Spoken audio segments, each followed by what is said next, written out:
in which our happy couples learn that life is not easy, whether as newlyweds or as recent divorcees.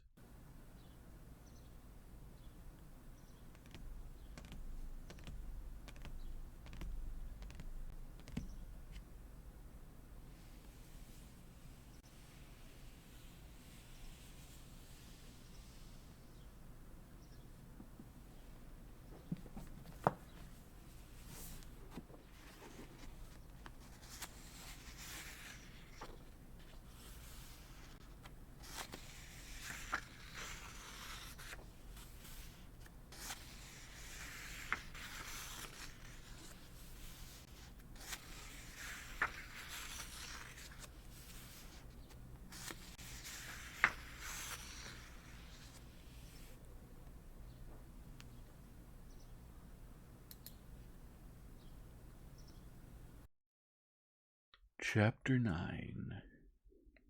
The old neglected palazzo, with stucco moldings on its high ceilings and frescoes on its walls, with mosaic floors, heavy yellow damask curtains on its high windows, urns on consoles and mantelpieces, carved doors and somber halls hung with pictures, this palazzo, once they had moved into it, by its very appearance maintained the agreeable illusion in Vronsky that he was not so much a Russian landowner, a chief equerry without a post, as an enlightened amateur and patron of the arts, and also a modest artist himself, who had renounced the world, connections, and ambition for the woman he loved.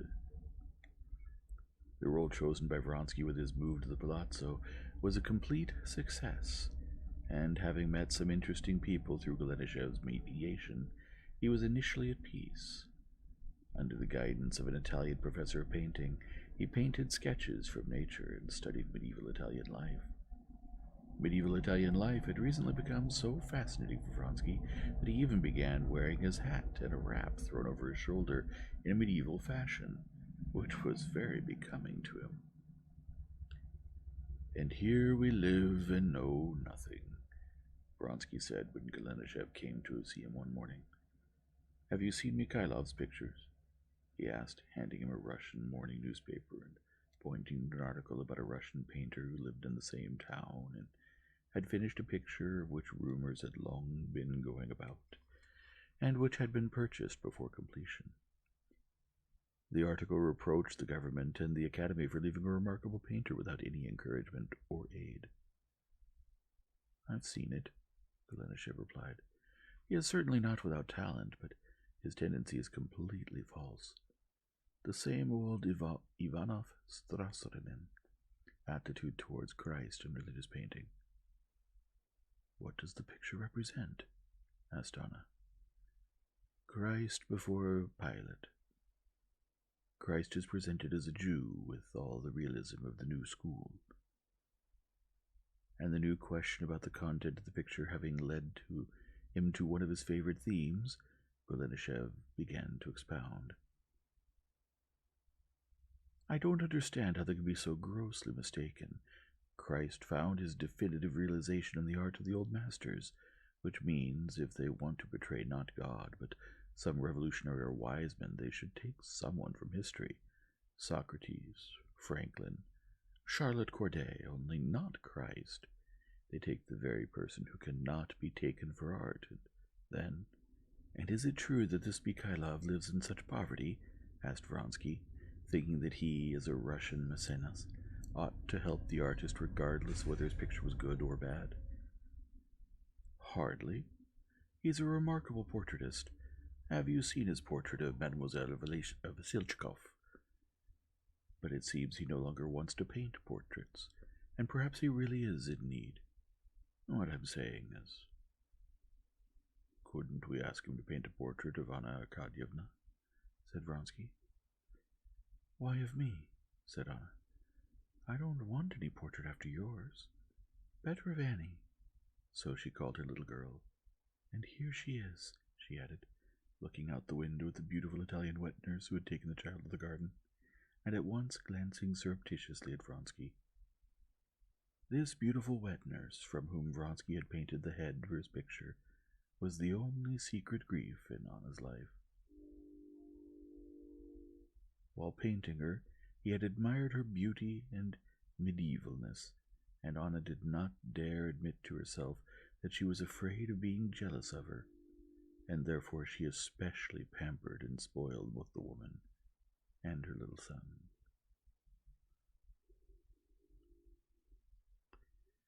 Vronsky also glanced out the window and then at Anna's eyes, and turning at once to Golenishev, said, "And do you know this Mikhailov? I've met him, but he's an odd fellow and totally uneducated. You know, one of those wild new people you meet so often now, one of those free thinkers who are brought up d'emblée with notions of unbelief, negation, and materialism. It used to be," Golenishev went on, not noticing or not wishing to notice that both Anna and Vronsky also wanted to talk, "it used to be that a free thinker was a man who had been brought up with notions of religion, law, morality, and had arrived at free thinking by himself through his own toil and struggle. But now a new type of self-made freethinkers has appeared, who grow up and never even hear that there were laws of morality or religion, that there were authorities, but who grow up right into notions of the negation of everything, that is, as wild men. He's like that. It seems he's the son of a Moscow major domo, and received no education.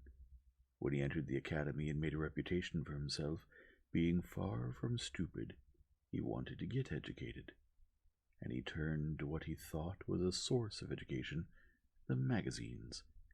You understand, in older times, a man who wanted to get educated, a Frenchman, let's say, would start by studying the classics, theologians, tragedians, historians, philosophers, and you can imagine all the mental labor that confronted him.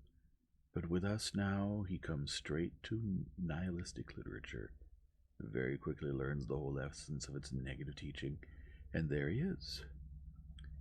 And that's not all. Some 20 years ago, he'd have found signs of a struggle with authorities, with age-old views in this literature, and from this struggle he'd have understood that something else existed.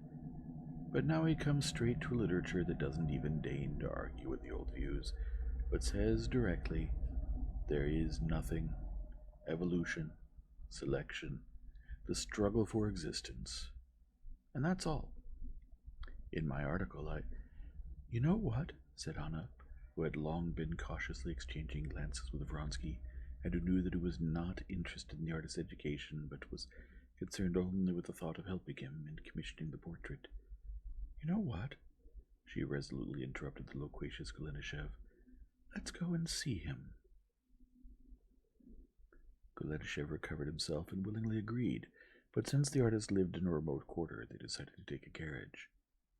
An hour later, Anna, sitting beside Golenishev and with Vronsky in the front seat, drove up to a new, ugly house in a remote quarter, learning from the caretaker's wife, who came to meet them, that Mikhailov received people in his studio, but was now in his apartment 2 steps away. They sent her to him with their cards, asking permission to see his pictures.